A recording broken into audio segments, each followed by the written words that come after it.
High বন্ধুরা, আমার পিকলি পিঙ্কি চ্যানেলে সবাইকে ওয়েলকাম জানাই। তো আজকে কি হলো সেটাই সবাইকে একটু জানাবো, দেখাবো। আজকে সবার প্রথমে বলি, আমি এই চ্যানেলটা নতুন করেছি। তো সবার যদি ভালো লেগে থাকে একটু প্লিজ সাবস্ক্রাইব করে দেবেন, লাইক কমেন্ট শেয়ার অবশ্যই করে দেবেন। আপনারা সাপোর্ট না করলে হয়তো আমি এগোতে পারবো না। আমার সব রান্না আজকে হয়ে গেছে, তারপরে আমার হাজব্যান্ড কী করলো সেটা দেখো। তো আমার রান্না হয়ে গেছে, তারপরে আমার হাজব্যান্ড চিকেন নিয়ে এসেছে, আমি আবার সেটাকে ধুয়ে ফ্রিজে রেখে দিয়েছি।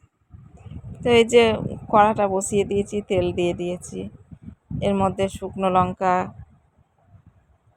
গোটা জিরে, তেজপাতা ফোড়ন দিয়ে দিয়েছি। ফোড়নটা হয়ে গেছে, তারপরে আমি পেঁয়াজগুলো দিয়ে দিলাম। পেঁয়াজগুলো ভাজা ভাজা হচ্ছে, হালকা ভাজা করব, নর্মাল যেমন করে আপনারা সব জানেন। টমেটো দিয়ে দিলাম, কাঁচা লঙ্কা দিয়ে দিলাম, একটু স্বাদ মতো লবণ দিয়ে দিলাম। ওই পাশে আমি আবার ভাতটা বসিয়ে দিয়েছি। দুপুরের তো সব তরকারি আছে, আর শুধু মাংসটা একটু কষা করে নেব, ব্যাস হয়ে যাবে। এর মধ্যে আমি মশলা সব দিয়ে দিলাম, আদা রসুন জিরে টিরে সব একবারে দিয়ে কষিয়ে নিয়েছি। তারপরে মাংসটাও ঢেলে দিয়ে দিয়েছি, মাংসটাকে কষানো হচ্ছে। আর এইদিকে আমার দেখুন, আমার মেয়ে পড়াশোনা করছে, ওই যে হাসছে আমি দেখাচ্ছি বলে। মাংসটা কষানো হচ্ছে।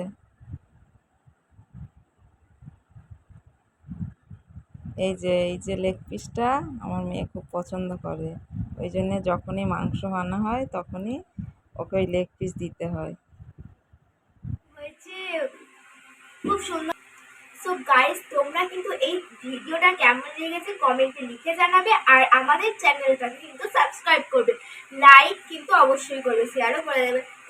চলো আজকের এই ভিডিওটা এই পর্যন্ত শেষ করি। Tata, bye bye.